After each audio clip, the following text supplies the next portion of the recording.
다 건강하지요? 남편이 나오게 더 말자. 시상 음, 때문에.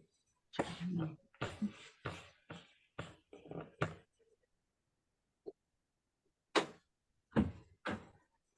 이미주 선생님, 안녕. 네.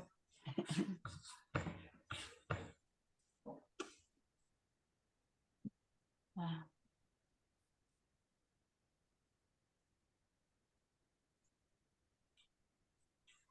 이쪽으로 돌리면 안 아, 돼요? 잘 안 보이거든, 어느 거를. 화면을.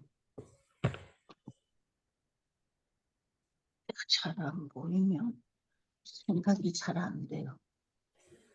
됐어요? 이렇게.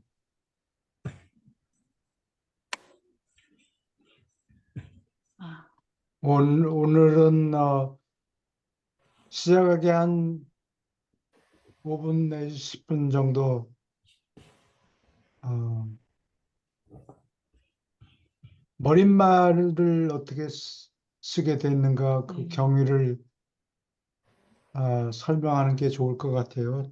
독자들 간에 이거를 알려주지 않으면은 뜬 소문에 휘둘려 가지고 왔다 갔다 하게 될까 봐 걱정이 돼서 잠시 머릿말 forward 머릿말에 대해서 잠깐 짚고 넘어갈게요. 어느 분이 읽어 주시겠습니까? 제가 읽을게요. 예, 두 문단씩 읽어 주세요. 내용부터요? 두 문단씩 읽어 주세요. 여기서부터. 그릇된 주장과 사실.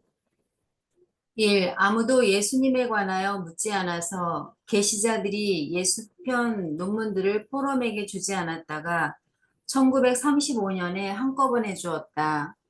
사실 포럼 회원들이 종교에 대한 이야기를 들으면서 예수에 관하여 질문을 하나도 안 했을 리가 없다. 보우만의 일기에는 56편의 예비 논문 중에 Closing Days of Jesus Life, Bestowals of Christ Michael이라는 논문을 포럼에서 읽었다는 기록이 있다. 어, 이게 머리에 이해가 되십니까? 지금 인터넷에 떠돌아다니는 이 얘기는 논문을 다 준 다음에 다 공부한 다음에 세들러 박사가 이거 서론을 우리가 쓰겠습니다. 뭐 그랬더니 계시자들이 no, 아, 예, 그랬다. 뭐 그런 얘기가 있어요. 그런데 이 클래렌스 보우먼이라는 사람 포럼 멤버였는데 지금 그 따님이 캐롤린 캔달이라는 분이 있어요. 근데 그분이 유라시아 역사에 대해서 정통하신 분인데 그분이 재작년 12월인가 돌아가셨어요. 10월달에 예, 그 정월이 아니고 12월에 돌아가셨다고. 12월에 예, 그리고 어, 그 사람의 아마 남동생인가 하나 살아남아 있을 거예요. 역시 유라시아서를 읽는 사람인데 어, 청, 예수님이 이렇게 하나님에 관해서 공부하는 그룹인데 예수님에 대해서 묻지 않았을 리가 없다고. 누군가 음, 예수님하고 하나님하고 어떻게 된 거냐? 누군가 물어봤을 때고 그리고 공식적으로는 기록이 하나도 없어요. 어느 날 뭐 했다 공식적인 기록은 없고 클레런스 보험만이라는 사람이 한 줄짜리 이렇게 일기를 기록해 놓은 게 있는데 이거를 그 따님 캐롤린이 정리해 가지고 어, 그거를 줘서 내가 읽어봤어요. 그래서 1929년에 그 사람 기록이죠. 그 사람 기록, 오만지기로. 보험만스 기록에 퍼스널한 거 뭐 옆에서 보니까 예를 들면은 퍼스널한 거하고 그렇지 않은 거하고 어떻게 구별하느냐. 퍼스널한 거는 그 개인에 대해서 어, 얘기할 필요가 없잖아요. 그러니까 그런 기록은 빼고 나머지 일기를 요약을 해놓은 게 있어요. 예. 그러니까 뭐 어느 날 포럼에 가는데 누구하고 누구가 연애하는 듯 싶다. 뭐 예를 들면은 그런 얘기는 적을 필요가 없죠. 우리한테는 필요가 없다고. 그러니까 퍼스널한 기록은 다 빼고 어느 날 무슨 제목으로 토론을 했다. 누가 뭐 읽었다. 뭐 이런 식으로 한 줄짜리 기록을 해놓은 거인데 그거를 내가 한 20몇 년 전에 봤어요. 그리고 거기에 대해서 히스토리에 대해서 연구를 하고 있으니까 내가 그걸 하나도 빠뜨리지 않고 어, 거기에 대해서 글을 쓴 적이 있다고. 그 다음에 계속 읽어주세요. 이 196편의 논문을 1942년에 포럼에서 다 읽고 난 뒤에 세들러 박사가 머릿말 쓸 것을 제안했으나 게시자들이 거절하고 머릿말을 주었다. 뜬 소문, 이게 사실, 예, 계속 읽으세요. 네. 보우만의 일기에는 1924년에서 1929년 사이에 1편에서 196편의 본 논문을 쓰기 전에 포럼에서 머릿말을 읽었다고 기록되어 있다. 예, 이 사람이 그 일기에 보면 29년에 머릿말을 읽었다는 기록이 있어요. 예, 계속 읽어주세요. 이 새로 포럼에 가입한 메리로 헤일스가 머릿말을 읽고 어려움을 호소하자 폴리 프렌드맨이 계속 읽으면 머릿말은 그런 논문이다. 나중에 이해하게 되니 걱정 말라고 했다고. 여기까지. 네, 예, 3. 신성한 조언자가 게시 내용에 쓰일 용어를 예상하고 본 논문을 읽을 독자들을 돕는 낱말 뜻을 풀이하는 서론을 쓰라고 부탁받았다고 기록. 그래서 그 메릴루 헤일스 그 남편이 나중에 파운데이션의 트러스티가 되는 아마 이 집이 부잣집이었던 것 같아요. 그래서 이 사람을 포섭해서 포럼으로 데리고 왔는데 이거 머릿말을 읽어봐도 무슨 소린지 전혀 모르겠다. 이거 내가 이 멤버가 될 자격이 있느냐 아마 뭐 그런 식으로 얘기를 했겠죠. 그랬더니 그거는 다들 똑같은 문제 부닥친다. 무슨 소리인지 이해를 못하니까 당신만 그런 문제가 있는 게 아니고 우리 전부가 그렇다. 계속 읽기만 하면은 나중에 조금씩 이해가 된다. 이렇게 대답했다고 1993년에 히스토리에 관한 무슨 누가 인터뷰를 한 거예요. 그래서 옛날 일을 어, 회상하면서 이렇게 대답을 했다는 기록이 있어요. 그리고 세 번째로는 그 머릿말 자체에 적혀 있는데 신성한 조언자가 쓴 글이죠. 그 저자가 그 게시 그 다 뒤따르는 논문 여러 논문에 쓰일 용어를 내가 예상하고 어, 앞으로 쓰일 그런 그런 논문하고 그런 단어들을 쓸 것 같으니까 거기에 대한 해설을 무슨 초안이 뭐냐, 책에 없는 낱말 있고 그러니까 그런 용어를 낱말 뜻을 풀이하는 서론을 네가 써라 라고 부탁을 받았다. 누구한테 부탁을 받았겠어요? 나머지 게시자들한테 부탁을 받아서 이걸 기록한다. 이 서론을 쓰는 취지가 그렇다. 그럼 그 얘기는 이 신성한 조언자가 논문을 읽었겠어요? 안 읽었겠어요? 예상할 필요가 있다는 얘기는 아직 논문을 읽어보지 않았다는 얘기예요. 근데 이 맨 후에는 뜬 소문이 무슨 뜬 소문이냐? 세들러 박사가 이걸 다 논문을 읽어보고 어, 쓰겠다고. 말을 내가 쓰면 어떻겠습니까? 그러니까 너 게시자들이 안 된다 이렇게 얘기했다. 어, 우리가 쓰겠다. 음, 라고 얘기했다는 것이 이게 뜬 소문이라는 얘기죠. 음. 머릿말은 196편의 논문이 쓰이기 전에 미리 적어놨다는 얘기예요. 아마 게시자들도 바쁜 분이었겠죠. 음.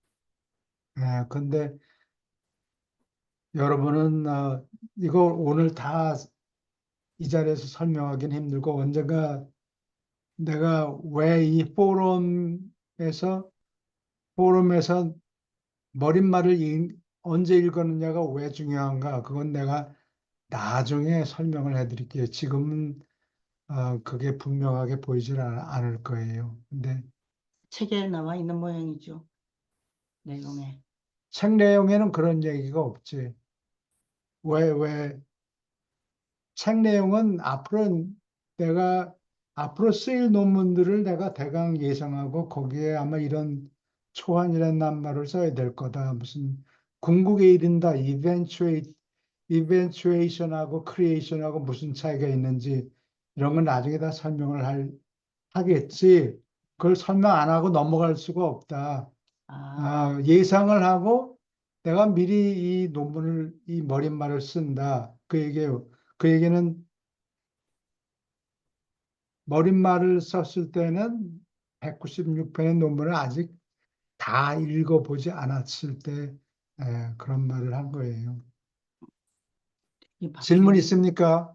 바쁘는 모양이죠. 그렇지. 그 컨택트 연락원들이 그 당시에 20여 명, 책에는 20여 명이 채 안 된다고 적혀 있는데 또 일설에 따르면 뭐 몇백 명이 준비돼 있었다. 뭐 그런 소문도 있어요. 그 셔먼스 다이어리 보면은 타반만 시아가 올 때 이런 컨택트가 뭐 1000명이 안 되지만 하여튼 몇백 명이 준비돼 있었다. 뭐 이런 얘기가 있어요. 타반만 시아는 여러분들이 들어본 적이 있을 테지만 타반만시아는 진화 세계에서 처음으로 하브나에 도착한 최후자예요. 그래서 그 실험 목성에서 일어나는 계시 뭐 이런 거를 아마 담당하는 것 같아요. 오케이. 여기까지 질문 있습니까? 여러분들이 휘둘리지 말라고 이거를 제가 설명해 드리는 거예요. 왜냐하면 다른 사람들이 인터넷에 떠드는 거 그냥 뭐 카페 가지고 막 질린 것처럼 얘기하고 그러면 어, 방황할지 몰라서 내가 미리 높아심에서 예, 감사합니다. 얘기하는 거예요. 질문 있습니까? 그러면은 오늘은 어디서부터 읽어야 하지요? 15편 4장 1절이요. 15편 4장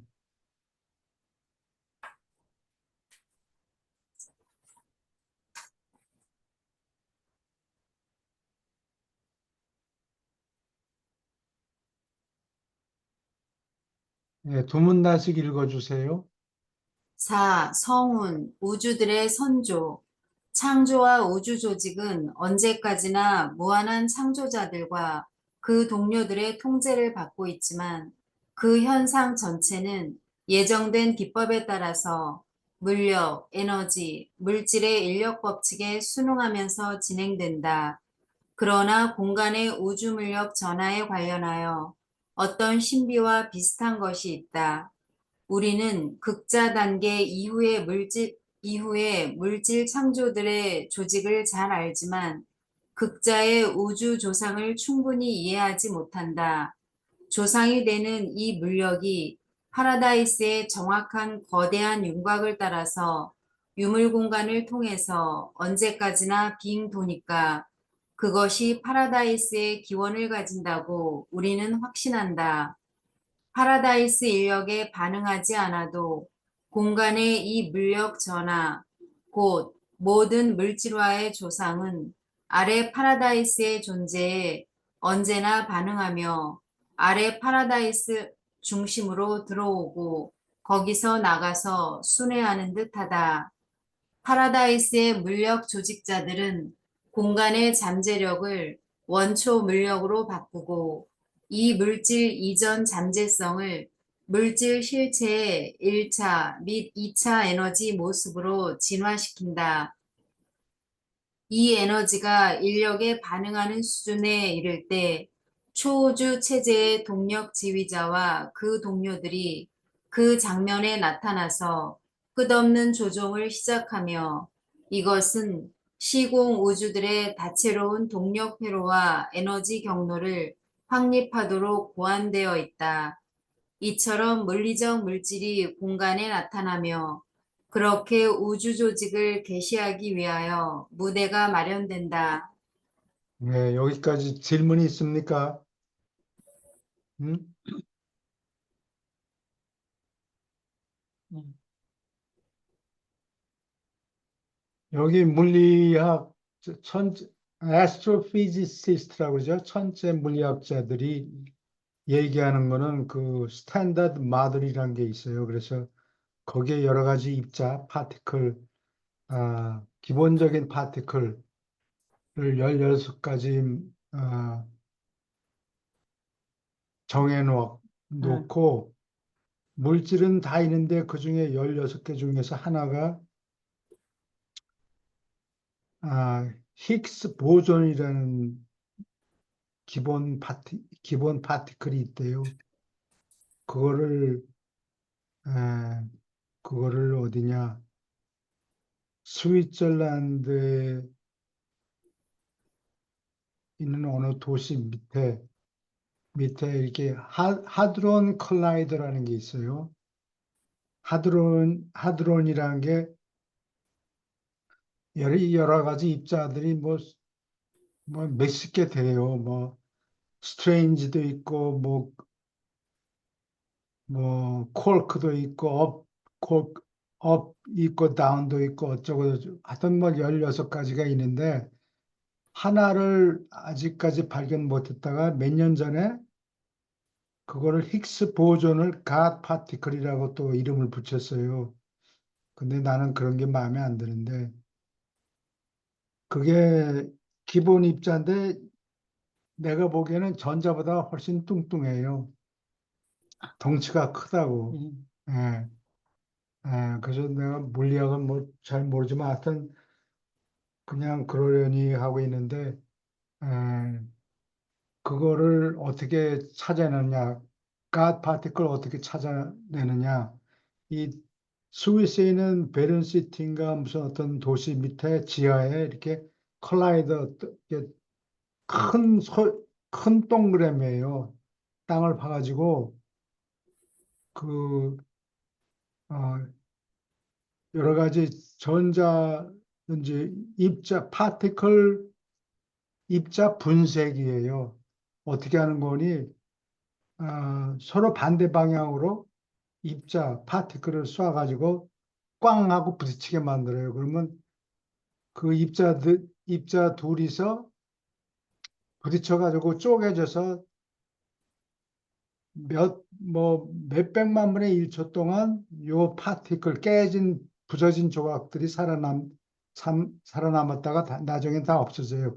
순식간에 없어지는데 없어지기 전에 사진을 찍어요. 사진을 찍어놨는데 보니까 이게 이거는 아니고 저거는 아니고 바로 요게 갓 파티클이다라고 어, 물리학자들이 정했다고 그래요.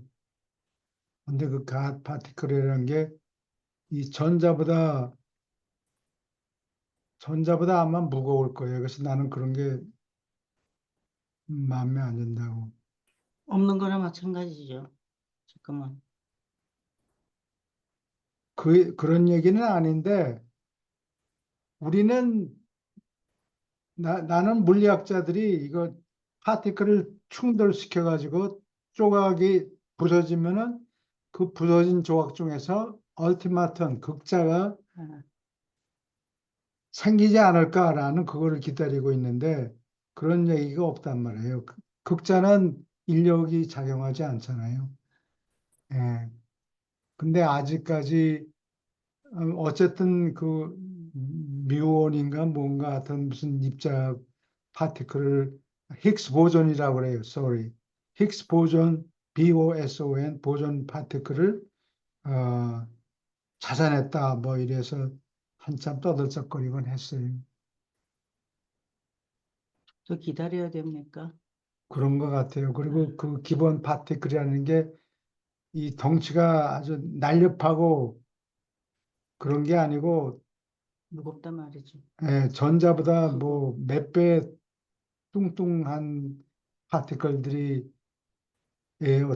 대부분 내가 보니까 네, 잘 모르지만 하여튼 뭐 무게 같은 거는 적어놓고 그랬으니까 짐작했단 말이죠. 음.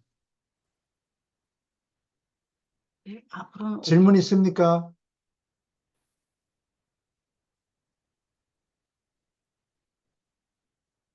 그리고 여기 1차, 2차 뭐 이런 얘기는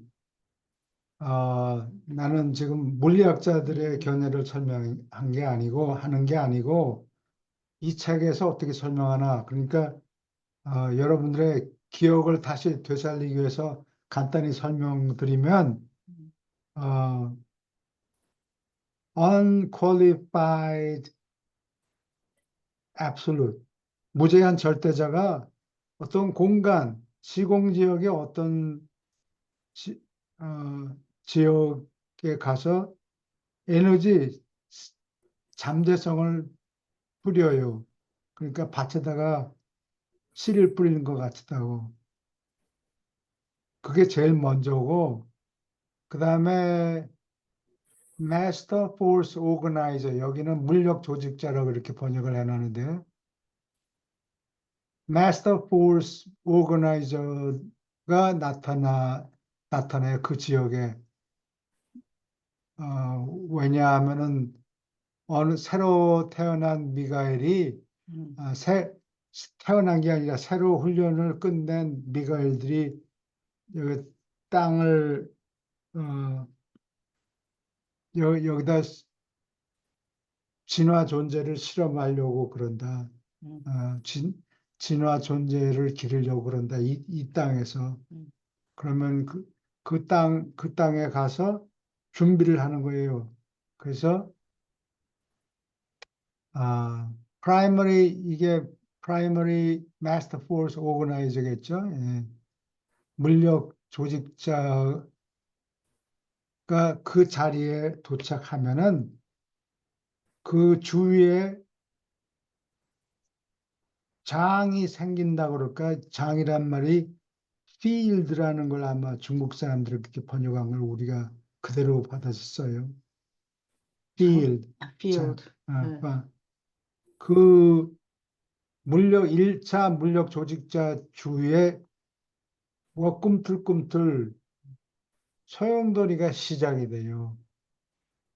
그리고 그 자리에 나타나서 댄스를 시작하면, 쉽게 말해서 댄스를 시작하면 소용돌이가 생겨요. 에너지 소용돌이가 생기고, 그래서 아, 극자 단계에서 이 소용돌이가 커져가지고 극자에서부터 전자가 생기면 일렉트론이 생기면은 네. 그게 2차 에너지 모습이 전자가 생기는 모습이 1차는 극자가 생기고 2차 소용돌이에서는 2차 에너지라는 거는 전자를 얘기해요. 전자가 생기면은 그게 그때부터 그걸 물질이라고 간주하면 돼요. 왜냐면 인력이 작용하니까. 그래서 인력이 작용하면은 이 전자 및 그 이상 물질에 대해서 인력이 작용하면은 그때 어, 유니버스 파워 디렉터 동력 지휘자와 그 동료들이 그 장면에 나타나서 어, 마스터 포스 오거나이저한테 뭐 고맙다고 그러겠지. 이제는 가셔도 됩니다. 하고 맡기고 우리가 시작하겠습니다. 우주 동력 지휘자가 아, 우주동. 전자 이상의 물질을 주물르기 시작하는데 언제까지 있느냐? 무기한으로 마냥 버티고 거기 있어야 돼요. 미가엘이 나타날 때까지 새로 잡을 직함을 받은 새로 발령을 받은 미가엘이 도착할 때까지 그냥 무기한으로 버티고 있는 거예요.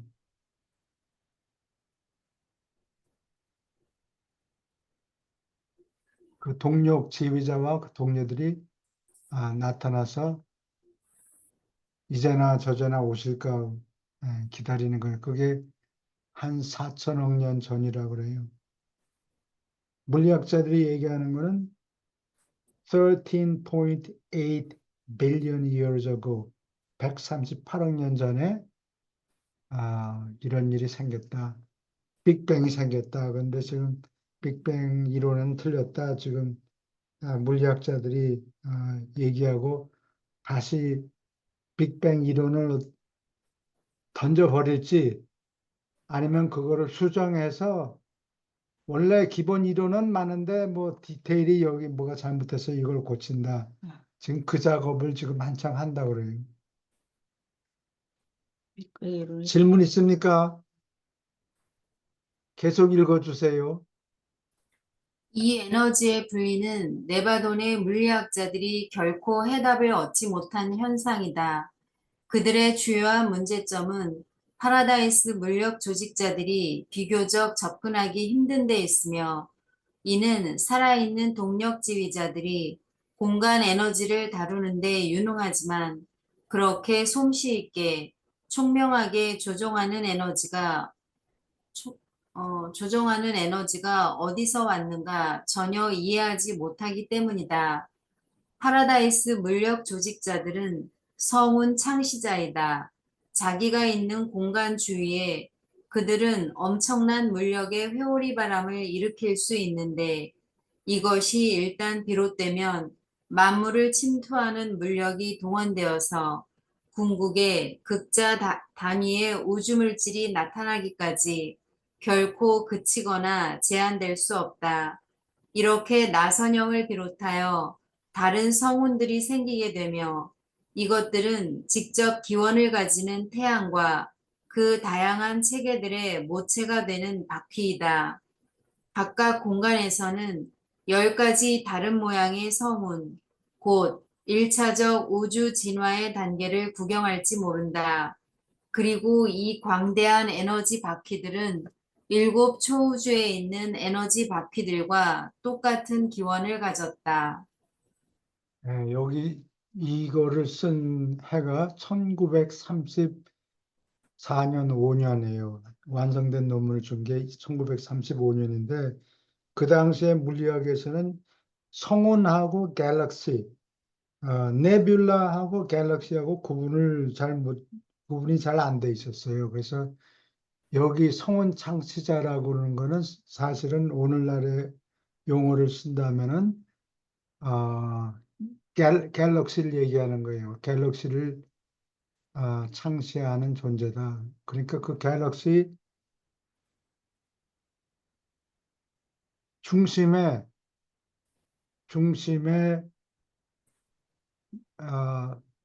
마스터 포스 오거나이저가 자리 잡고 있었다는 얘기거든요. 그다음에 이 소용돌이가 에너지 소용돌이가 생기면 그거의 직각 방향이라는 게 하나는 위에 있고 하나는 밑에 있죠. 예. 그 양쪽 방향으로 에너지가 이렇게 아, 뿜어져 나가요. 예. 그래서 이 마스터 포스 오거나이저가 물리학하고 연결을 시킨다면은 이 천체 물리학에서는 갤럭시 맨 가운데 슈퍼 매시브 블랙홀이 있다고 그래요. 굉장히 블랙홀이 조그만 것도 있는데 물리학자들이 얘기하는 게 나는 마음에 안 들어. 뭐 살금살금 들어와 뭐 움직여 와도 모른다. 뭐 그런 거 없고 슈퍼 매시브 블랙홀들 중에서 그 갤럭시 중심에 있는 거를 슈퍼 매시브 블랙홀이라고 그래요.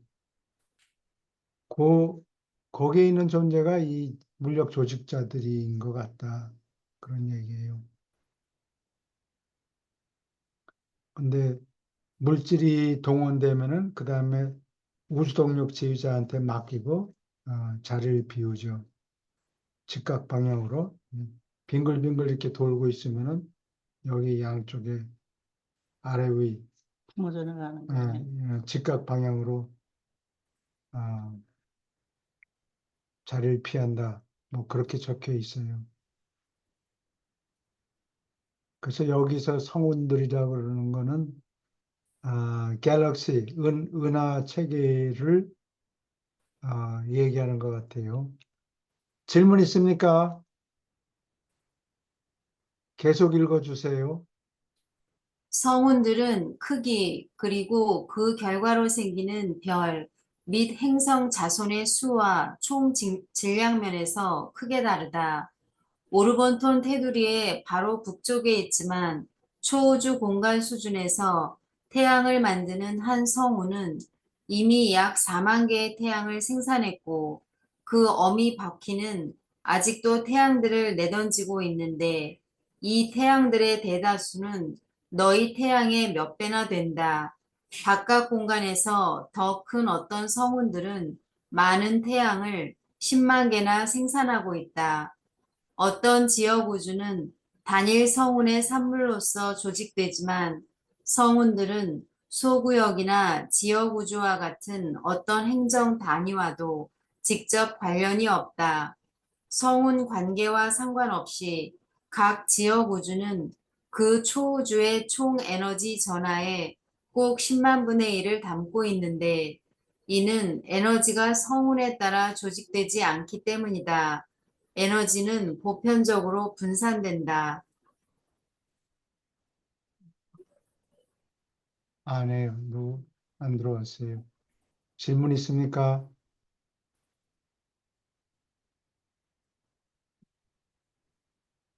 계속 읽어주세요.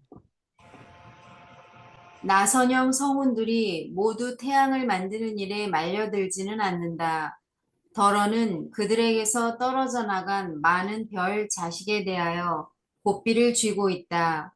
이들의 나선형 모습은 그 태양들이 밀접한 대형을 이루어 성운의 팔을 떠나지만 다양한 길로 돌아온다는 사실 때문에 생기며 이처럼 이 성운들을 한 지점에서 관찰하기 쉽게 만들지만 태양들이 성운의 팔로부터 더 멀리 바깥으로 떨어진 다른 비로에 널리 흩어져 있을 때 이 성운을 더 보기 어렵게 만든다.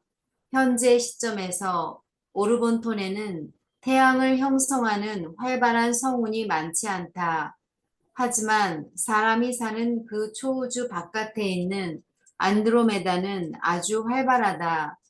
멀리 떨어진 이 성운은 육안으로 보이며 이를 바라볼 때 내가 보는 그 빛은 그 먼 태양들을 거의 100만 년 전에 떠났다는 것을 멈춰 생각해 보아라. 여기 성운이 전부 어, 갤럭시를 얘기하는데 이 우리가 속한 갤럭시는 응? 이름이 뭐죠? 밀키웨이, 밀키웨이. 은하수라고 그래요. 은하수 음. 체계인데 음. 은하수가 하나가 있는 게 아니고 잡아먹어서 돌아다니면서 잡아먹어가지고 조그만 갤럭시들을 삼켰어요. 그래서 이 밀키웨이 은하수 안에 자세히 들여다보면 조그만 갤럭시들이 몇 개 꿀꺽 삼켜가지고 그러니까 마치 큰 물고기가 큰 물고기를 잡아서 배를 갈라보면 그 속에 조그만 먹고이들이. 물고기들이 있는 거나 비슷하다고.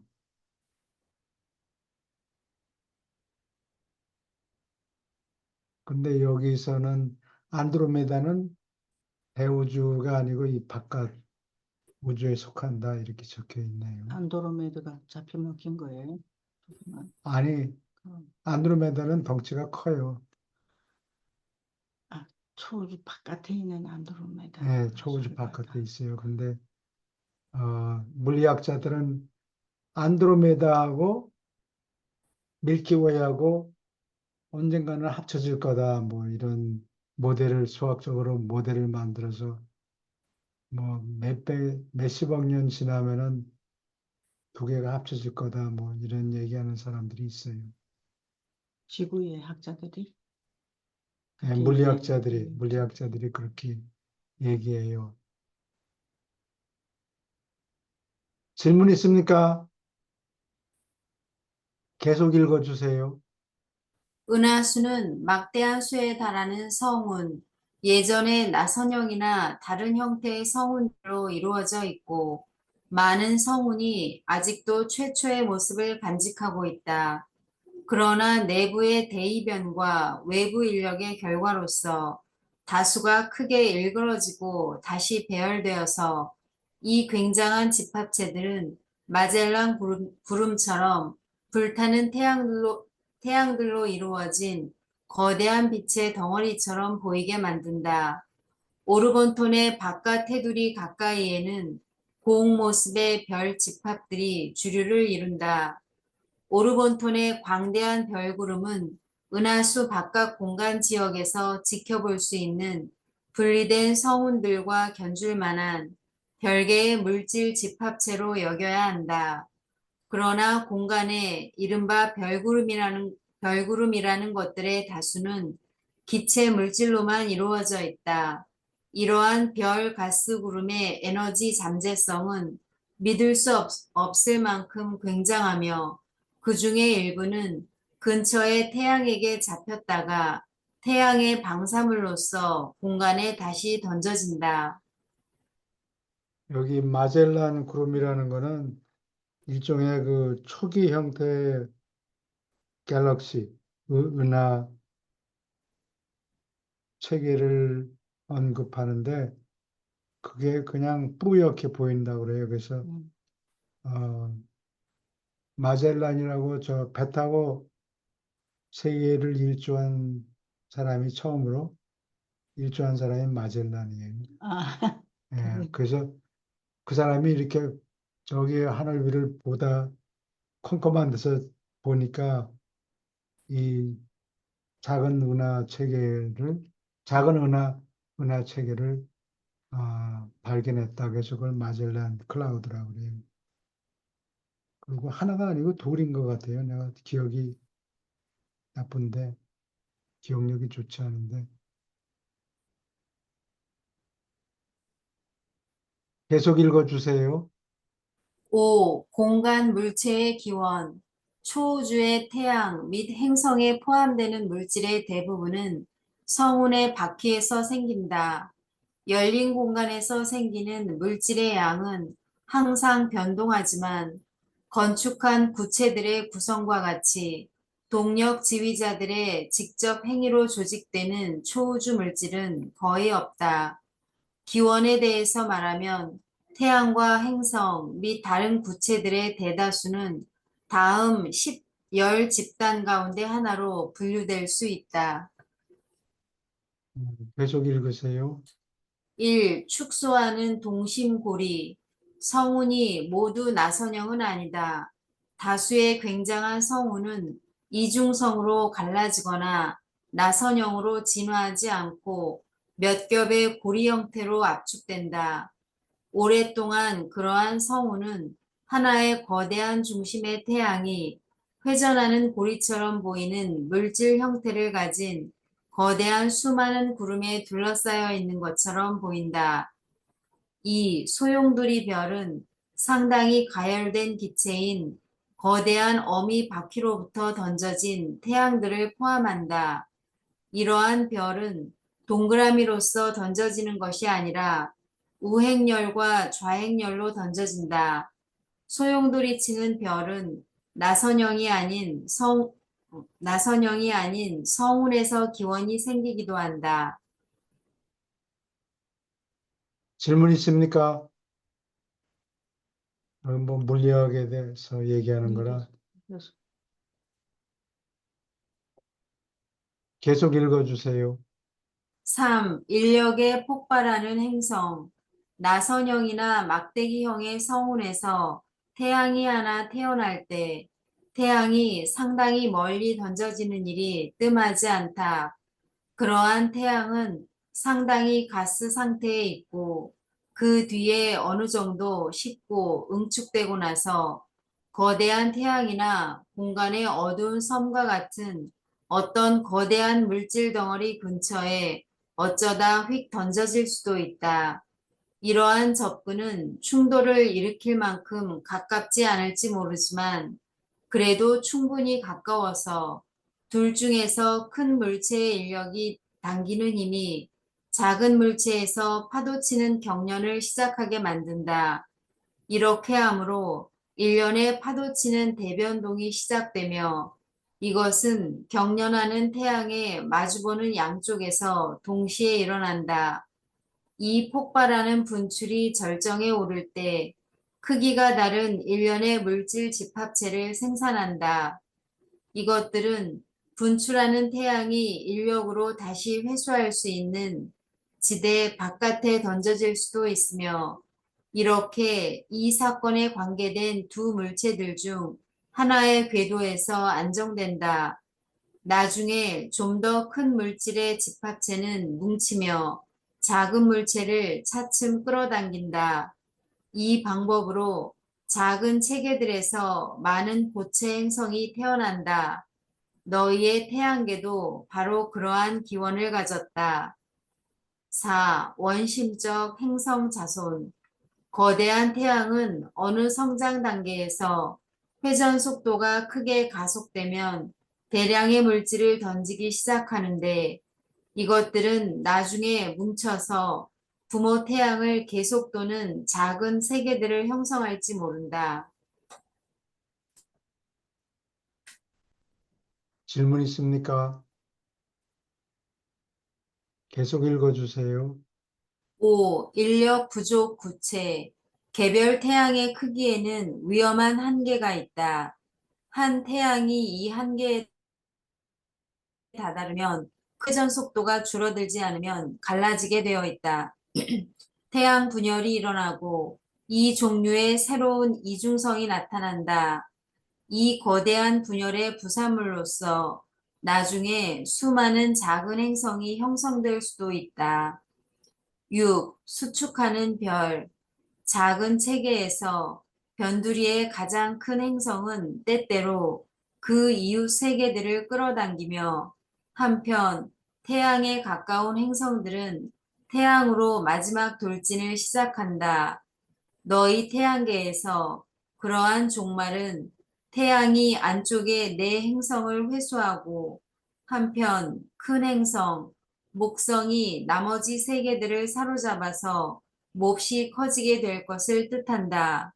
한 태양계의 그러한 종말은 크기가 다른 두 개의 인접한 태양을 생산하며 이것은 이중성이 생기는 한 형태이다. 바깥에 별이 많은 초우주 집합체의 변두리를 제외하고 그러한 이변은 흔치 않다. 질문 있습니까? 그럼 먼 훗날 지구도 태양으로 흡수된다는 거죠? 아, 계시자들이 아니라 우에서 간섭하지 않으면요. 간섭하지 않았을 경우에는 모든 태양은 자기는 자식들을 갖다가 던져버리고 난 다음에 늙어서 죽어요. 근데 어, 메인 회로에 담겨 있으면 에너지를 계속 무기한으로 계속 공급받아요. 그래서 없어지지 않아요. 그런데 교수님, 뭐, 이 지구를 같이 생명체가 사는 혹성에서는 실질적으로 그 생명체가 나타나서 지적인 생명체가 나타난 경우는 극히 기간이 짧잖아요, 사실은. 뭐 그렇죠. 100만 년, 뭐 몇만 년 이 정도니까요. 수십억 년, 수백억 년 어떻게 보면은 뭐 이 안드로메다가 나타나고 이런 것들이 뭐 9천억 년 뭐 시작할 때 기획할 때부터 9천억 년 그렇게 걸렸던데요. 이제 나오면 네, 보면은 그러니까 극히 짧은 시간이기 때문에 인간들이 나타나서 거기서 그 지적인 생명체가 움직이면서 그 하늘로 가는 여정 중에 그렇게 길지는 않은 것 같아요. 앞으로 빛과 생명의 시대가 한 1000년 아니면 2000년 후에 나타난다 네, 쳐도 그게 불과 얼마 안 되잖아요. 그래서 그렇죠. 이준호 선생님께서 말씀하신 그런 부분들은 앞으로 그렇게 없어질 수도 있지만 그것은 너무 장구한 그 수백억 년이나 뭐 수십억 년, 뭐 그 정도 돼야 그게 없어지지 않을까 그런 생각이 듭니다. 네, 태양이 어, 하늘에서 간섭이 없으면 모든 태양계는 다 타버린 다음에 불이 꺼지게 돼 있어요. 그러면은 그 주위에 있는 다른 다른 천체가 흡수해 버리겠죠. 예, 그래가지고 다른 갤럭시 또는 성운을 만드는 그 재료가 되죠. 그리고 또 갑자기 무슨 어, 다른 천체에서 이변이 생겨서 갑자기 폭망하게 된다. 그런 시나리오가 어, 생기면 천사들이 거기 살고 있던 지구에 살고 있던 사람들을 몽땅 다 옮겨가요. 다른 별로 준비된 다른 곳으로. 그래서 물리학자들은 항상 보통 사람들이 신경 안 쓰잖아요. 먹고 사는데 바쁜데 뭐 그렇죠. 별에서 천체에서 뭐가 네. 폭발하고 어쩌고 그게 무슨 상관이에요. 그러니까 신경을 안 쓰니까 자꾸 무슨 놀랄 만한 시나리오, 뭐 운석이 떨어져서 망할지도 모르네. 맨날 그런 얘기만 하고 상상하는 그런 얘기만 하고 보통 사람들이 물리학에 신경을 별로 안 쓰잖아요.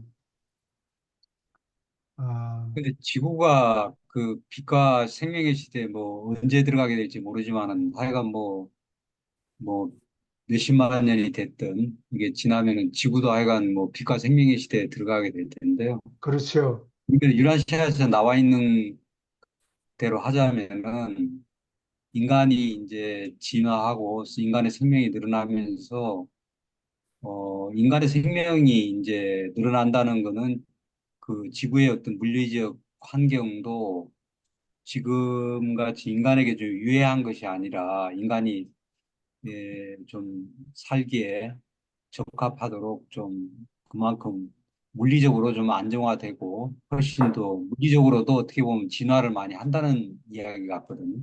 예, 네, 그러면은 이제 지구가 그 물리적인 어떤 그런 변화로부터 좀 안정화된다는 이야기겠죠, 그것이. 예, 안정된다는 얘기예요. 예, 인간이 그만큼 진화하고 안정화된다는 거는 지구의 물리적인 환경도 여기에 사는 생명체들도 전부 다 그 지금과 같이 좀 이렇게 막 덥고 뭐 이렇게 또 환경 오염이 심하고 뭐 이런 게 아니라 그때 되면은 지구도 천국같이 물리적인 환경도 변하니까 뭐 그런 걱정은 할 필요가 없을 것 같아요. 예, 온 세상이 예, 종말이 다가오고 뭐 그런 건 걱정할 필요가 없어요. 예, 사람들이 음, 아마 저 핵전쟁 같은 것도 방해를 할 것 같아요.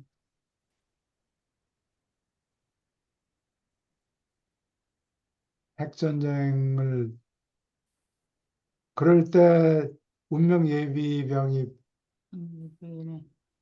꿈틀라고 움직이면은 뭐 하려고 그러는데 뭐가 안 되고 뭐가 빠지고 그거야. 그 인간이 지금 이제 지구상에 있는 그 사실은 좀 생명들이 넘치고 있는데 이것이 이제 이 그 중대한 어떤 변곡점에 와 있는 것 같아요. 예, 예, 이게 지금 뭐 그 오존층이 파괴되고 뭐 물리적인 그러다 보니까 이 환경이 좀 여러 가지로 좀 부조화한 그런 부분들이 있는데 이것이 이제 큰 격변을 겪으면서 이것이 이제 좀 좋아질 건지 아니면 점진적으로 이것이 그냥 인간의 어떤 선택에 의해 갖고 개선이 될 건지 이거는 한번 좀 지켜봐야 될 부분인 것 같아요. 예, 물론 지켜봐야 되지만 아마 제대로 잘 따라서 할 거예요. 근데 빛과 생명의 시대가 어떤 상태를 얘기하는 거예요? 응? 물리적으로 일단 안정이 되고 계속 물리적 에너지를 공급을 받을 거예요. 예, 그러니까 어, 에너지 선이 다 연결되는데 어, 예를 들어서 서울에서 부산까지 응. 가야 된다 그러면 그 일직선으로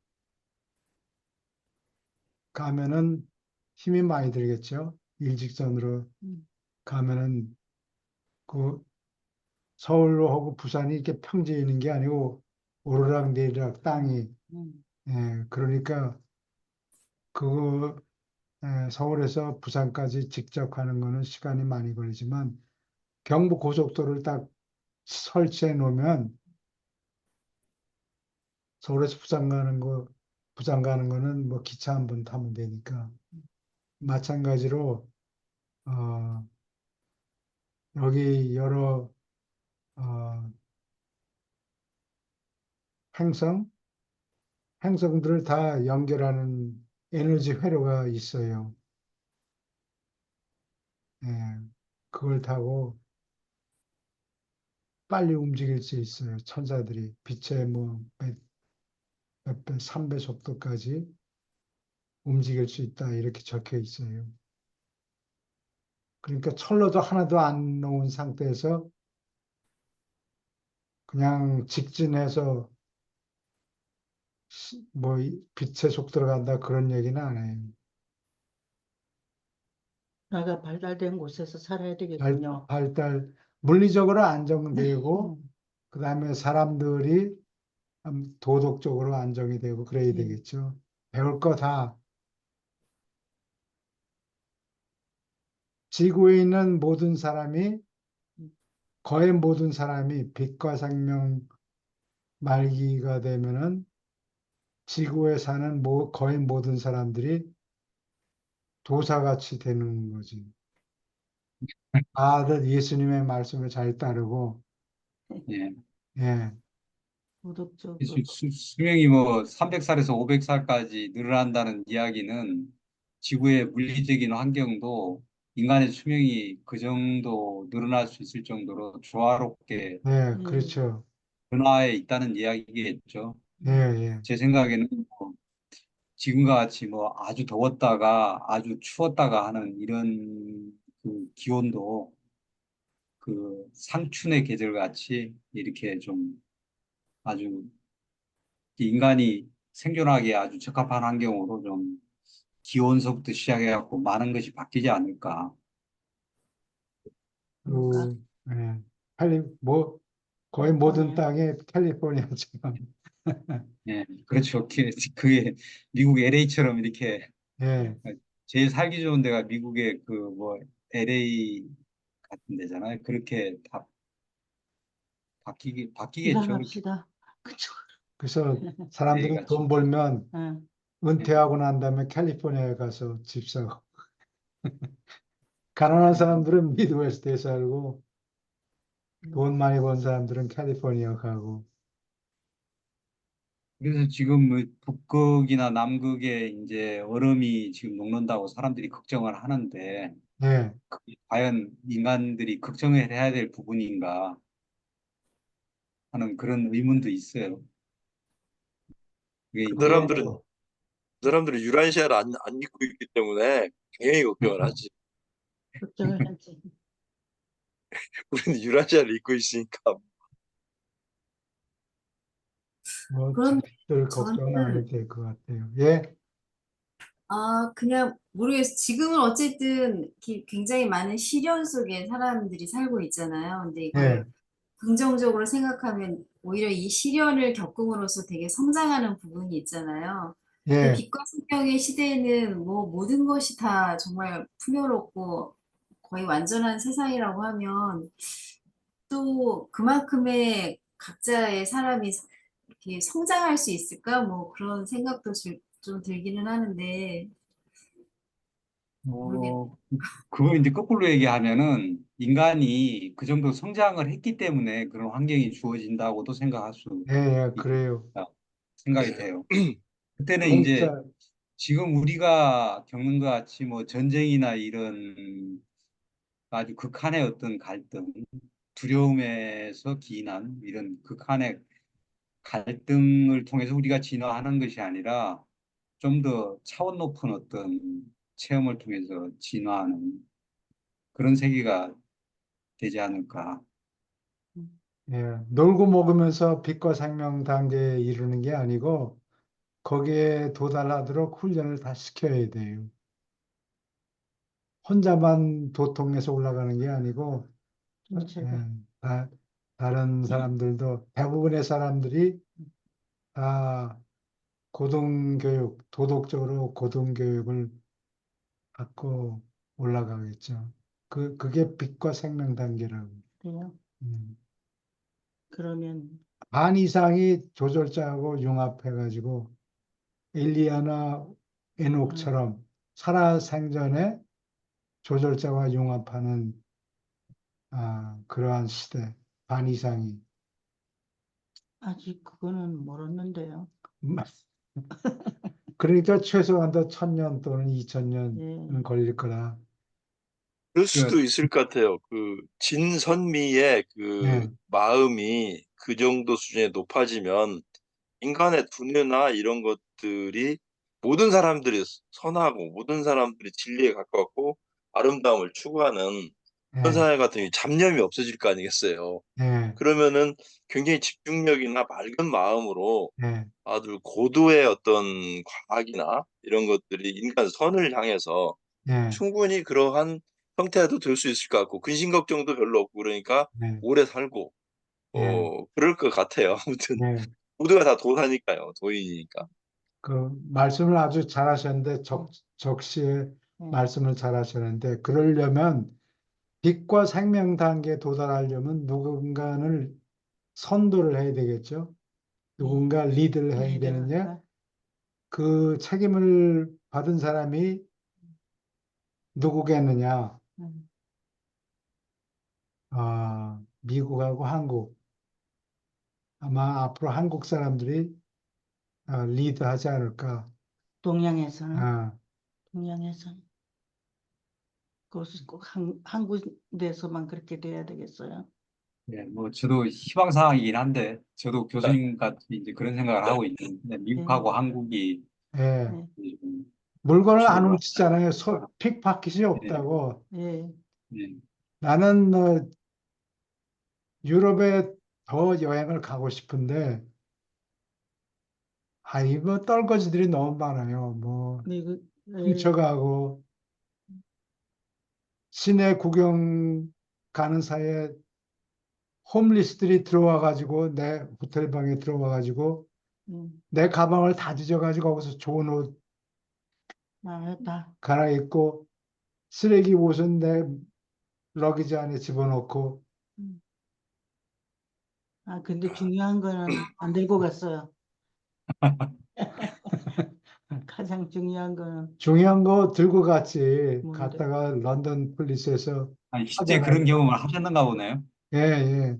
그래서 아, 한두 번이 아니고 그냥 아, 갈 때마다, 갈 야, 때마다 참. 그러니까 혈압이 높아지려고 그래요. 음, 또 하나님한테 구걸해야 되는구나. 그거를 하니 뭐, 기도를 너무 안 해서 그런 거 아니에요, 혹시? 열심히 하세요. 오케이. 계속 읽어주세요. 구절하니까요. 예. 9절, 7. 와인. 누적된 부채. 공간에서 떠도는 광대한 양의 물질로부터 작은 행성들이 천천히 누적될 수도 있다. 이 행성들은 운석의 부착과 사소한 충돌로 말미암아 커진다. 어떤 공간 구역에서는 이렇게 행성의 출산의 조건이 유리하다. 사람이 사는 많은 세계가 그러한 기원을 가졌다. 밀도가 높은 어떤 어두운 섬들은 공간에서 변하는 에너지가 누적되어 직접 생기는 결과이다. 이 어두운 섬들의 또는 또 다른 집단은 차가운 물질, 곧 공간을 통해서 떠도는 단순한 조각과 운석들이 대량으로 축적됨으로 생겨왔다. 이러한 물질 집합체들은 한 번도 뜨거운 적이 없으며 밀도 외에는 그 구성이 유란시아와 아주 비슷하다.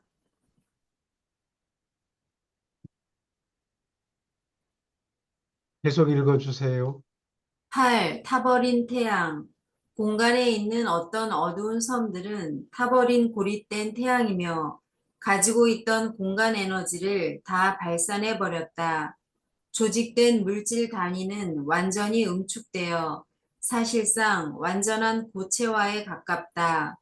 이렇게 대단히 응축된 물질의 거대한 덩어리가 공간 회로에서 다시 충전되어서 충돌이나 그와 비슷하게 다시 활력을 불어넣는 어떤 우주 사건을 겪고 나서 새로이 우주에서 활동하는 주기를 위해 준비되는 데는 오랜 세월이 걸린다. 충돌 구체. 두텁게 모여 있는 성단의 지역에서는 충돌이 드물지 않게 일어난다. 그러한 천문학적 재조정에는 엄청난 에너지 변화와 물질의 변질이 뒤따른다. 죽은 태양과 충돌하는 것은 광범한 에너지 변동을 일으키는데 특별히 영향력을 미친다. 충돌로 생기는 조각들은 흔히 필사자가 거주하기에 적응된 행성 무리를 나중에 형성하는 물질 핵심을 구성한다. 10. 뭐 있습니까? 건축된 계속 읽어주세요. 10. 건축된 세계. 너희의 지역 우주 본부인 구원자별과 우리의 초우주 정부 자리가 있는 유버르사처럼 이것들은 어떤 특별한 목적으로 계획과 명세에 따라서 지은 세계이다. 태양을 생성하고 행성을 분리하는 수많은 다른 방법이 있다. 그러나 위에 말한 과정은 대다수의 별 체계와 행성 집단이 생겨나는 방법을 가리킨다. 별이 변형하고 행성이 진화하는 데 관계되는 모든 다양한 기법을 적고자 하면 거의 100가지 다른 방법으로 태양이 형성되고 행성이 기원을 가지는 것을 이야기할 필요가 있다. 너희의 천문학자들이 하늘을 둘러보면서 별이 진화하는 이 모든 형태를 가리키는 현상을 관찰할 터이지만 작고 빛나지 않는 물질 덩어리들이 형성되는 증거를 탐지하는 일은 드물 것이다. 이것들은 광대한 물질 창조 가운데 가장 중요한 행성, 사람이 사는 행성으로서 쓰인다. 질문 있습니까?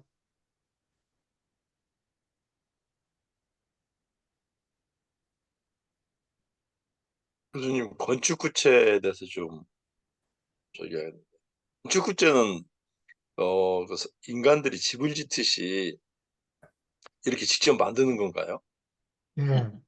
그래서 시간이 오래 걸려요. 예. 그러면 안에도 텅 빌 수도 있고, 예를 네? 들면 안에도 그 구체 안에도 그 거대한 구체가 안에도 텅 빌 수도 있고 그런 건가요? 이 책에는 그러한 꼬집어서 그렇게 말은 하지 않는데, 어, 그 예루살렘에 있는 여러 구체 보면, 어, 지구,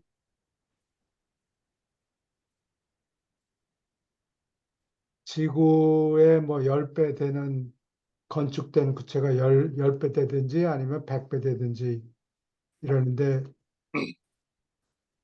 그러한 공사를 시작하려면, 어, 건축 공사장에 가보신 분이 있으세요? 예, 예, 뭐가 공사장에, 다 해봤습니다. 예, 그러면 좀 이해하기가 좀 쉽겠네. 어, 전부 이 집이라는 거는 그 구조물, 쓰러지지 않게 구조물을 만든 다음에 전부 껍데기를 발라 놓는 거예요.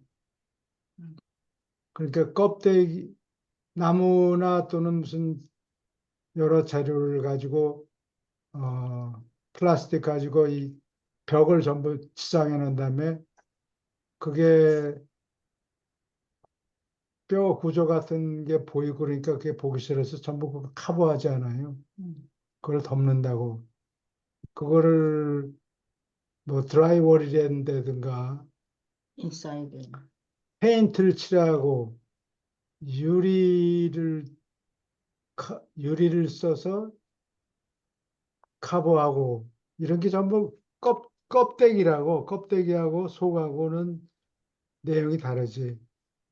벽에다 구멍을 내보면은 맨 첫 번째 어, 부딪히는 게 페인트예요. 페인트를 누가 발라놨으니까 보기 좋으라고. 그 페인트 밑에는 그 예를 들어서 지붕 같은 경우에는 그 언더레이먼트라고 그래요. 그 밑에 까는 물질이 있어요. 그거는 4x8 그걸 뭐라 그러나 하여튼 그런 게 있고 그 속에 들어가면은 또 다른 물질이 나오고 이렇게 몇 겹으로 돼 있어요. 마찬가지로 이 하늘 존재들이 건축된 구체를 만들 때는 덩어리를 동그랗게 만들어야 되잖아요. 사무실을 전부 이유에다가 지어야 된다고. 스타워즈 같은 거 옛날 영화 스타워즈 보면은 건축된 구체를 어떻게 만드는 그 과정을 보여준다고. 그러니까 완성이 안 된 거가 전부 껍데기를 두드려 맞추는 거예요. 그리고 속이 꽉 차 있느냐? No. 속을 채우려면은 그거를 뜨거운 물질 뭐 이런 지구 깊이 땅을 파면은 마그마라는 게 뜨거운 물질 나오죠. 네. 그런 거 필요 없다고 그러니까 꼭 채우질 않고 겉에만 연결해서 구체를 만드니까 껍데기뿐이 없다고 건축된 구체가 내 짐작에. 교수님, 그러면은 지금 뭐 그 건축되면 지구를 볼 때는 이제 단순한 생각에서 보면은 지구 입장에서 바라본다면 지구는 대기부터 시작해서 모든 자원들이 이 지구 내에서 많은 물과 공기와 또 여타의 여러 가지 것들로 인해서 자생적으로 모든 것들이 돌아가는데, 물론 하늘 존재들이 신의 주는 하늘 존재들이 만들었기 때문에 그런 것들 다 충족을 하겠지만, 어떤 지구와 같은 이런 환경이라든지 이런 것은 많은 생명체들이 같이 공존을 해야 될 텐데, 뭐 너무 엇나간 질문인지 모르겠습니다만 좀 그런 부분이 저는 많이 어떻게 할까 과연 그런 생각이 들어서 좀 물론 다른 동물하고 식물하고 공생해야 되겠죠. 같이 나눠서 쓰는 거니까. 근데 건축된 구체는 속을 비워놓고 내 짐작에 속을 비워놔야 그 건축된 구체가 인력이 확 줄어들 거 아니에요. 인력이 너무 세면은 건축된 구체가 역할을 제대로 못 한다고. 인력 때문에. 왜냐하면 덩치가 지구의 한 10배쯤 되든지 아니면 100배쯤 되는데 그걸 속을 다 채우면 인력이 너무 세가지고 그렇겠네요. 예, 중력이나 이런 부분들이. 지구에서 그 건축된 구체에서 만약에 진화 인간이 어, 산다면은 그 인력이 10배나 더 세일 테니까 전부 난쟁이들만 응? 있을 거라고. 키가 작고 키가 못 큰다고. 그래서 속을 비우지 않는 것 같아요. 속을 비우는 것 같아요. 비우는 것 예. 같아. 근데 책에는 꼬집어서 그렇게 얘기는 안 한다고. 근데 100배 유라시아 지구의 100배 되는 크기의 위성을 만들어 놓고 그 속을 마그마로 다 채웠다. 그러면은 그 인력이 100배나 되니까 보통 크기의 사람들이 살기가 힘들죠. 조그만 사람들이 조그만 사람들이. 빨리빨리 움직이고 그러네. 예. 사람 크기의 인력을 다 조정할 수 있도록 인력이 낮은 인력이 작동하도록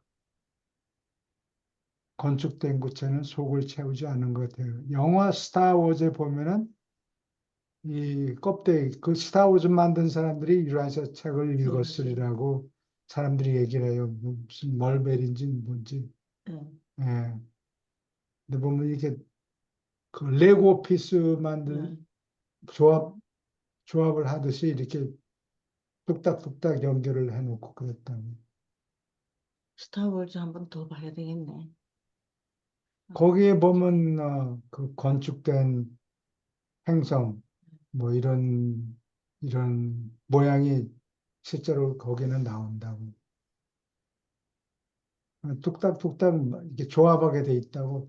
패브리케이트 한 다음에 요즘 지구에도 미국에는 이 패브리케이션을 하느라고 부속을 그냥 두드려 맞춰요. 그래서 하루 만에 공사가 다 끝난다고. 앞으로도 아마 그렇게 변할 것 같아요.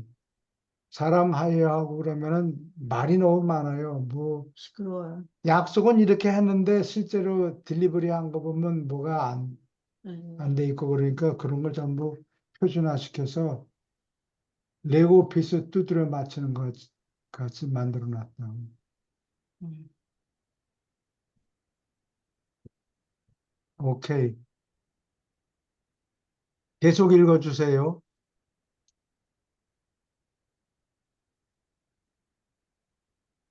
6. 공간의 구체.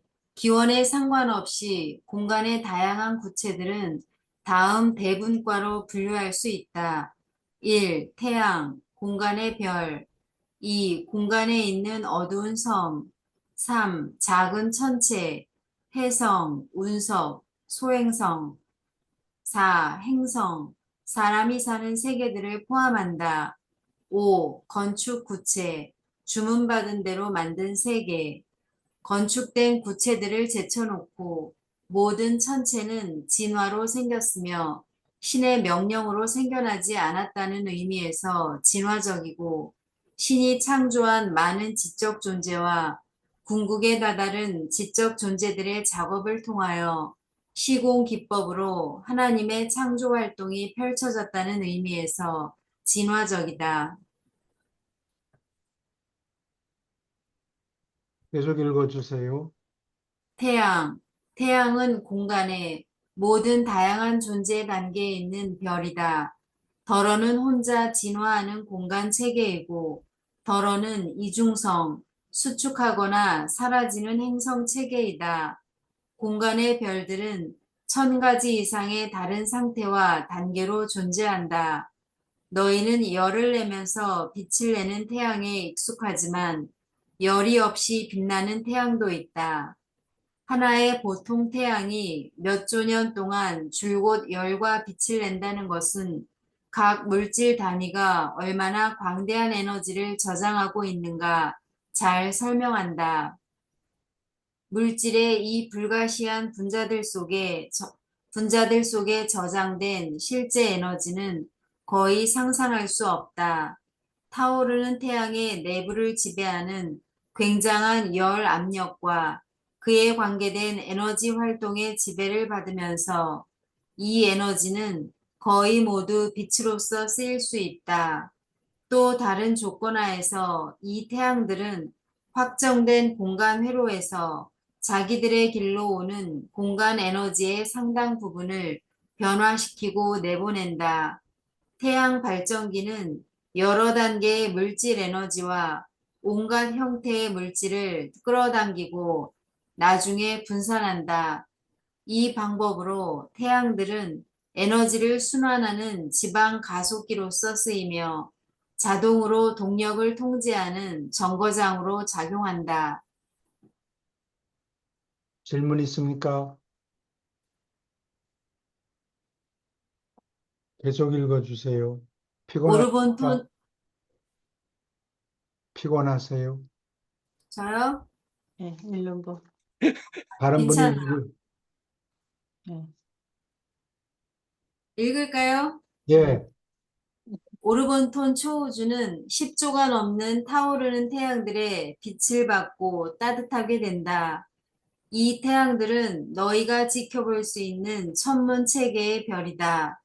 2조개가 넘는 태양들은 너무 멀고 너무 작아서 유란시아에서는 결코 볼 수 없다. 그러나 너희 세계의 대양에 있는 물을 컵으로 샌다면 그만큼 많은 수의 태양이 총 우주에 있다. 공간의 어두운 섬. 이 섬들은 죽은 태양과 기타 빛과 열이 없는 큰 물질 집합체이다. 어두운 섬은 때때로 그 질량이 굉장히 크며 우주의 균형과 에너지의 조종에 막대한 영향력을 미친다. 이 큰 덩어리 중에 어떤 것의 밀도는 거의 믿을 수 없이 높다. 이 커다란 질량의 집합체는 이 어두운 섬들로 하여금 이웃의 큰 체계들을 실질적 끈으로 붙들어 놓는 강력한 균형 바퀴로서 작용하게 만든다. 이 어두운 섬들은 많은 별자리에서 인력의 세력 균형을 유지한다. 이 섬들이 없으면 이웃의 태양들 속으로 빠르게 파멸로 뛰어들 많은 물리 체계가 보호자인 이 어두운 섬들의 인력 소나기에 단단히 잡혀 있다. 이 기능 때문에 우리는 어두운 섬들의 위치를 정확히 파악할 수 있다. 우리는 빛을 내는 천체들의 인력을 재어왔고, 따라서 공간에 있는 어두운 섬들의 정확한 크기와 위치를 계산할 수 있으며, 이 섬들은 일정한 체계를 그 행로에 단단히 잡아주도록 아주 효과적으로 작용한다. 질문 있습니까? 계속 읽어주세요. 작은 천체, 공간에서 떠돌며 진화하는 운석을 비롯하여 다른 작은 물질 분자들은 굉장한 에너지와 물질 내용을 가진 집합체를 구성한다. 많은 혜성은 어미인 태양의 바퀴가 낳은 정착되지 않은 야생 자식이며 차츰 중심에 지배하는 태양의 통제 밑에 들어온다. 혜성도 수많은 다른 기원을 가진다. 혜성의 꼬리는 잡아당기는 물체나 태양의 반대 방향을 가리키는데 이것은 상당히 팽창된 가스의 전기 반응 때문이며 또 태양에서 방사되어 나오는 빛, 그리고 다른 에너지의 실제 압력 때문이다. 이 현상은 빛의 실체와 그에 관련된 에너지를 분명히 증명하며 빛이 무게가 있음을 보여준다. 빛은 실제하는 물질이고 단지 가상된 에테르의 물결이 아니다. 여기서 물리학하고 음, 예, 유란시아서가 갈라져요.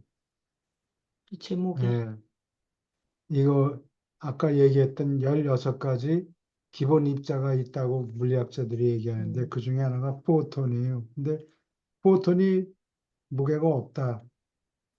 광자가 무게가 없다. 이렇게 주장하는데 이 책에서는 빛이 무게가 있다. 음, 그러니까 큰 인력이 큰 천체 옆을 지나갈 때는 빛이 지나갈 때는 빛이 직진하는 게 아니고 이쪽에서 당기는 바람에 거기서 딸려가는 거예요. 조금 구부러져 가지고 지나간다. 이렇게 얘기를 해요, 책에서는. 근데 그렇게 뭐 빛이 직진하지 않고 당기는 것 때문에 이렇게 비스듬히 간다 이렇게 얘기를 하는데 물리학자들은 아인슈타인이 그거는 못 찾아냈어요. 무슨 다른 걸로 설명해요. 무슨 그래비티 렌징인가 뭐 어쩌고 뭐 얘기하는데 나는 잘 못 알아듣겠더라고. 그게 음. 설명하기 힘들고 길면 그러니까 이 길리. 책에서 아인슈타인이 틀렸다 이렇게 꼬집어서 얘기하지는 않지만은 음, 너희들이 생각하는 거고 다르다 이렇게 얘기를 해요. 빛의 무게가 있다. 이거 여기 증명하지 않느냐. 네, 증명합니다. 내가 잘 모르니까 거기에 대해서는 자세히 하지 얘기할 수 마시고. 없어요. 아, 현재 과학으로서도 그 블랙홀 같은 데를 지나가는 빛이 쉰다고 그런 게 그 이론이 나왔잖아요. 예, 그러니까 예, 이건 어떻게 파동설보다는 또 입자설의 빛이 더 가깝겠네요. 이건. 예. 네, 입자설이 맞고, 네. 근데 공간을 통해서 지나갈 때는 파도처럼 음, 보인다. 우리 눈에는 그렇게 보인다. 이렇게 얘기를 해요. 계속 읽어주세요. 근데 이 글의 그 위의 문장에서는요, 그 혜성의 꼬리가 그 태양이나 아니면은 뭐 끌어당기는 구체의 반대 방향에 있다는 내용을 설명하면서 무게가 있다 이렇게 얘기를 하는 거잖아요. 그게 무슨 관계가 있는 건가요? 전기 반응 때문이며. 혜성의 꼬리는 그 뭐 얼음 같은 게 녹는 거 아니에요. 수증기로 얼음이 수증기로 변하고, 잔물질이 흩어지고, 아,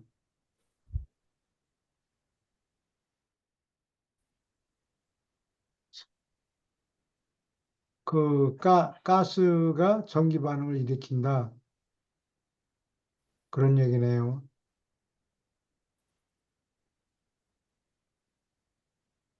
이게 어렵습니다, 일단. 예, 예, 왜 빛이 무게가 있는가, 아, 보여주는지는 내가 잘 모르겠네. 빛이 무게가 있다. 그 어떻게 보여주는가 방법은 모르지만 하여튼 유라시아서는 빛의 무게가 음. 있다라는 것을 지지하죠. 아인슈타인은 no.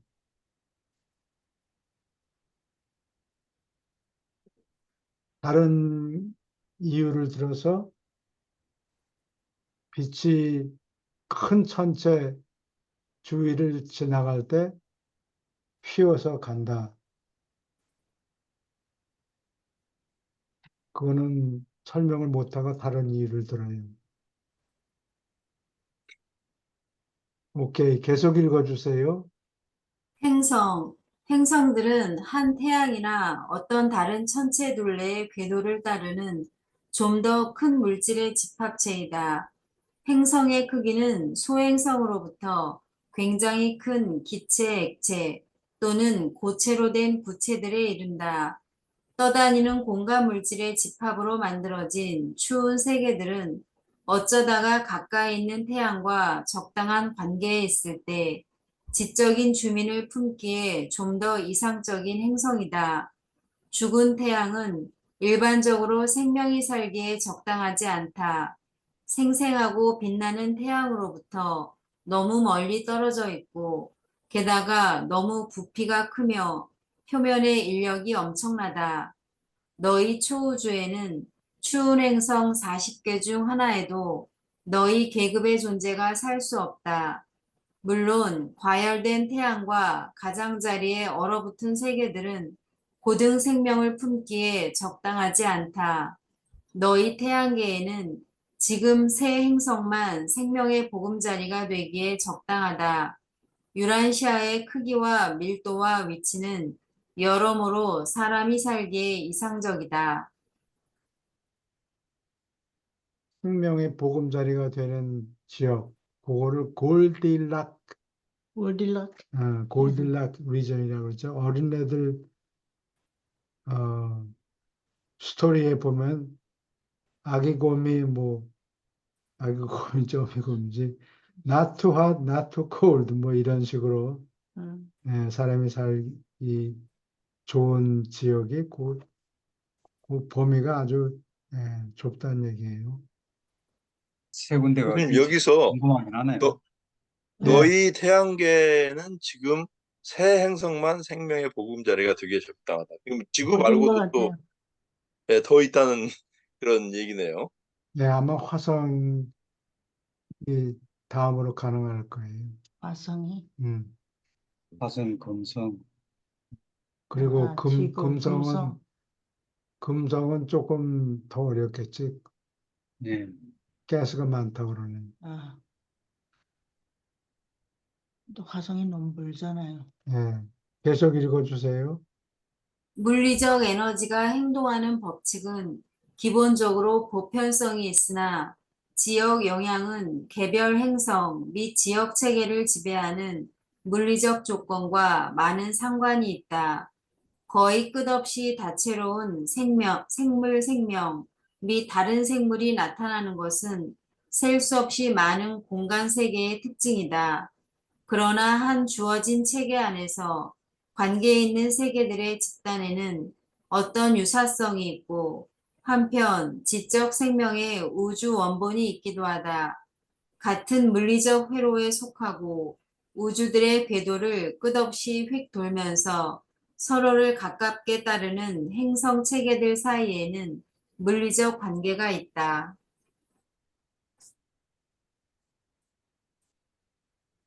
계속 읽어주세요. 7. 건축된 구체. 각 초우주 정부는 그 공간 구역에 있는 진화 우주들의 중심 가까이에서 주관한다.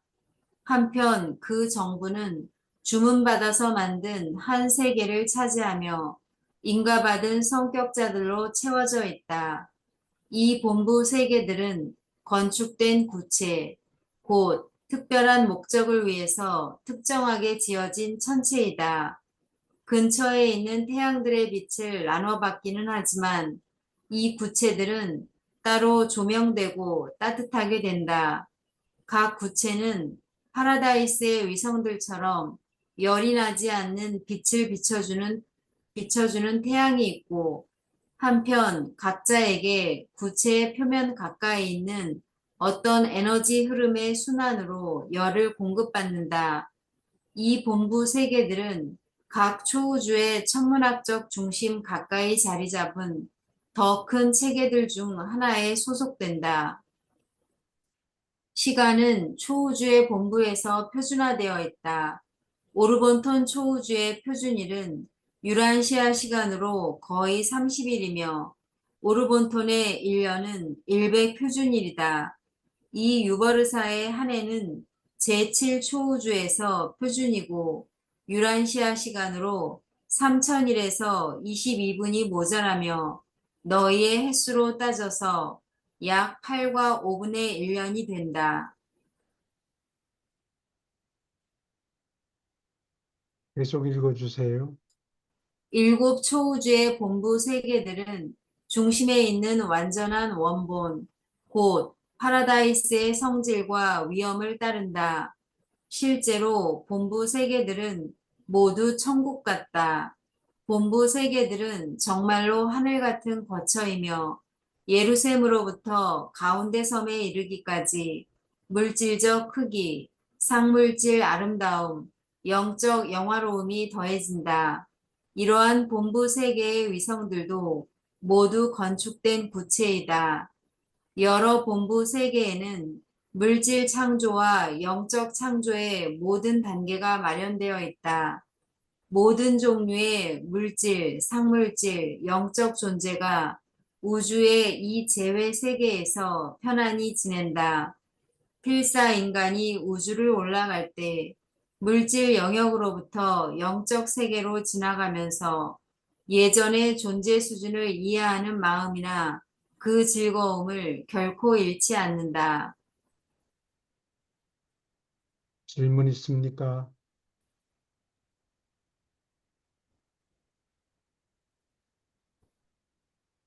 계속 읽어주세요.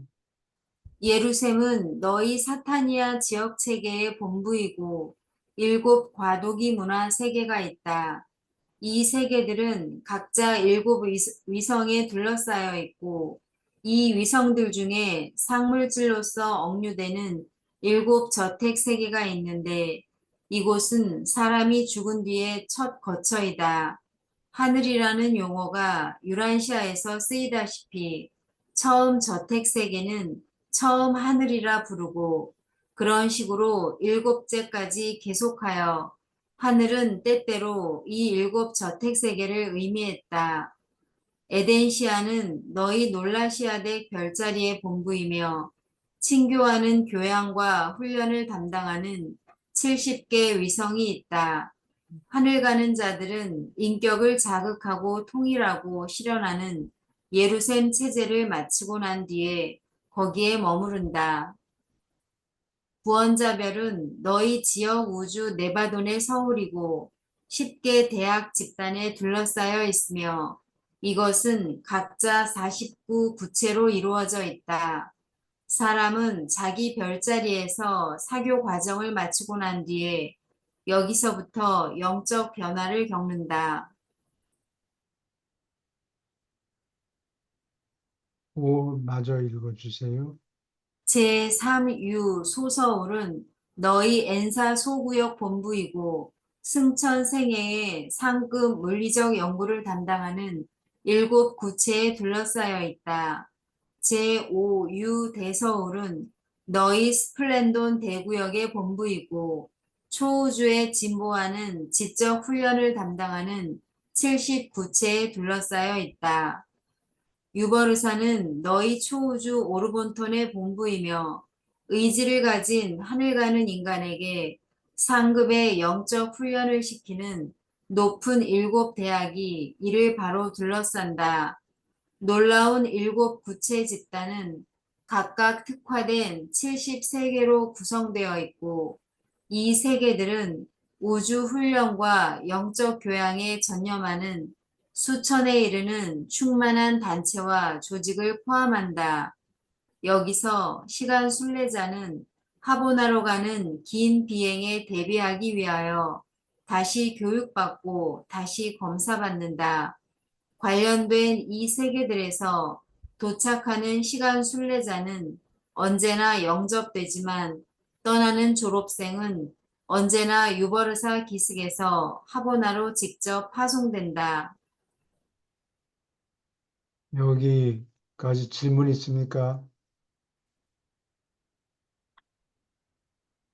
내가 설명을 좀 붙이면 여기 유라는 게 유란시아를 얘기해요. 유란시아가 속하는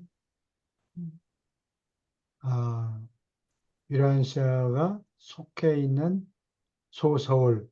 그래서 유 대시를 썼어요. 마찬가지로 JOU 대서울은 유란시아가 속해 있는 대서울.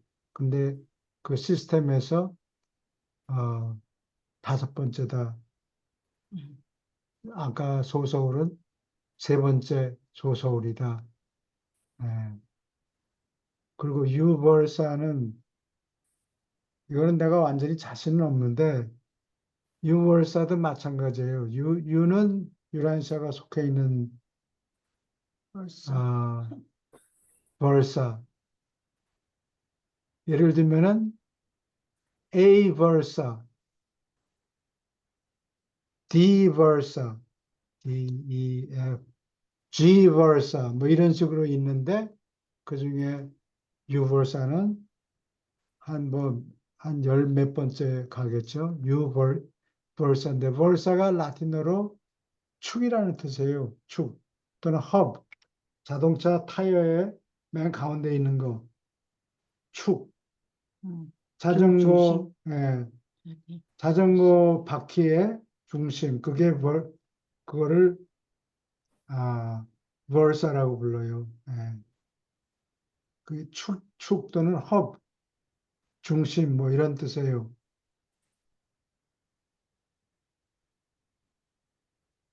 그리고 뭐 두 팀이 싸울 때 A 대 B, A vs B 이런 식으로 얘기를 한다고.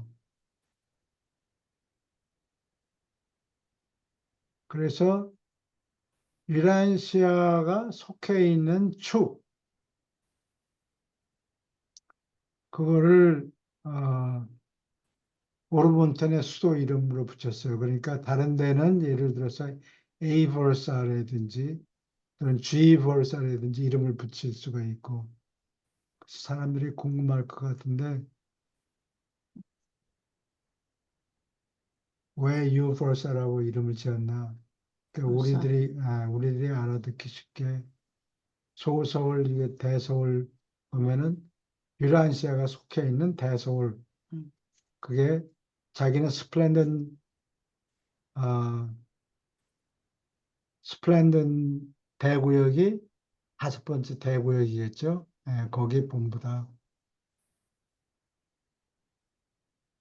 교수님, 그러면 이 이름은 다른 행성에서는 다르게 불릴 수도 있는 이름인 거네요.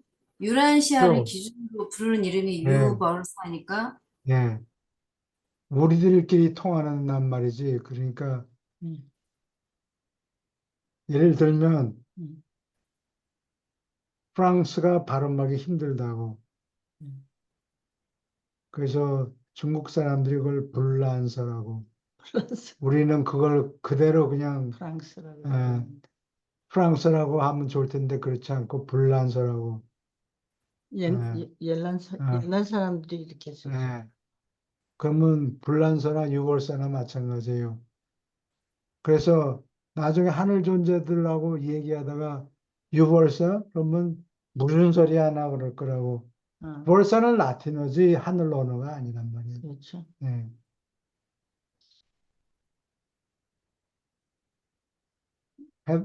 대답이 됐습니까? 네.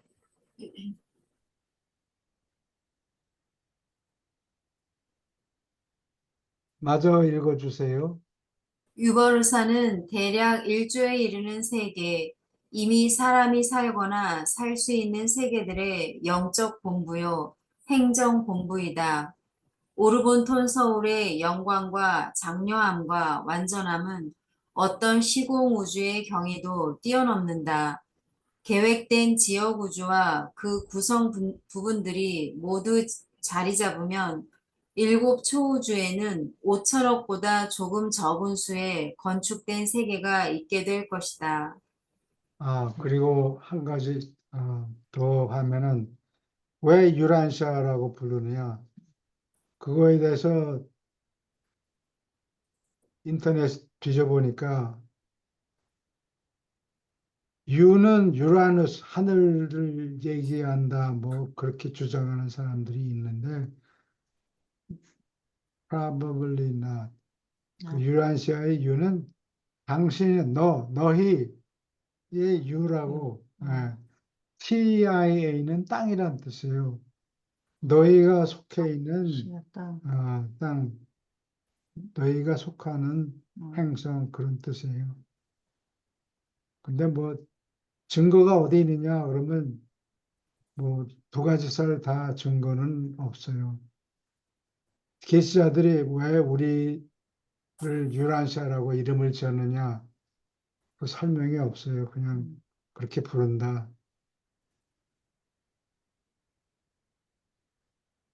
그렇게밖에 부를 수밖에 없는데요. 너희가 속해 있는 땅. 너희가 속해 있는 땅, 너희가 집 짓고 있는 땅. 그래서 유란시아. 그럼 다른 핀란드는 핀들이 FIN은 핀란드 사람을 핀이라고 그래요.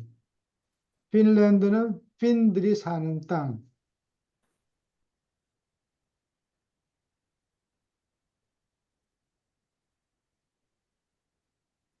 한국, 우리랑 오케이. 질문 없습니까? 이런 부분을 보면서 이 유란시아가 굉장히 과학적이고 천문학적인 현대 과학이나 천문학에 거의 뭐 그 맞아 떨어지는 것 같아요. 지금 보면 내용 자체가. 그래. 그런 부분이 있고, 유라시아가 또, 음, 그렇죠.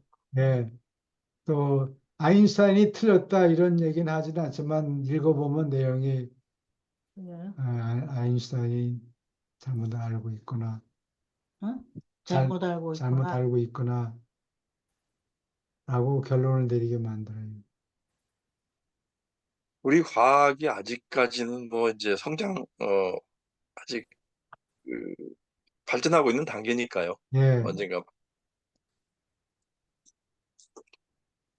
한국에 대한 뭐는 없어요. 예. 한국에 대한 얘기는 있는데 한국이라고 그러질 않고 재팬이라고 돼 있어요. 언급하는데 왜냐하면 이 책을 쓸 당시 1935년이 1935년에 한국은 나라를 잃어버리고 그렇게 돼 있어요. 예, 역사 속에 고려는 좀 나오는 것 같더라고요. 그렇죠. 유란시아에. 예, 네, 한번 본 것 같아요. 뭐를 고려는. 고려 지방 고려 사람들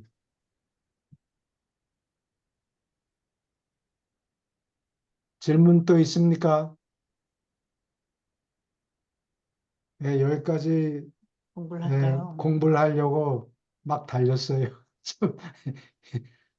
이 선생님이 이준영 읽느라 선생님이 힘들었을 것 같은데 고생 많으셨을 것 같아요. 요거를 수고하셨네요. 맞추려고 요걸 마치려고. 물 많이 드십시오. 목이 목이 많이 힘들었을 것 같아요. 예, 그래요. 자, 그러면은 질문 더 있습니까? 그러면 오늘은 여기까지 합니다. 예, 네. 수고 네, 많으셨습니다. 수고하셨습니다. 예, 이 내일은 선생님 수고 영어 많으셨습니다. 공부예요. 내일 네. 영어 공부인데 예, 오시는 분은 계속 오시죠? 예, 감사합니다. 미주 선생님은 어디 가셨나? 그런 것 같은데.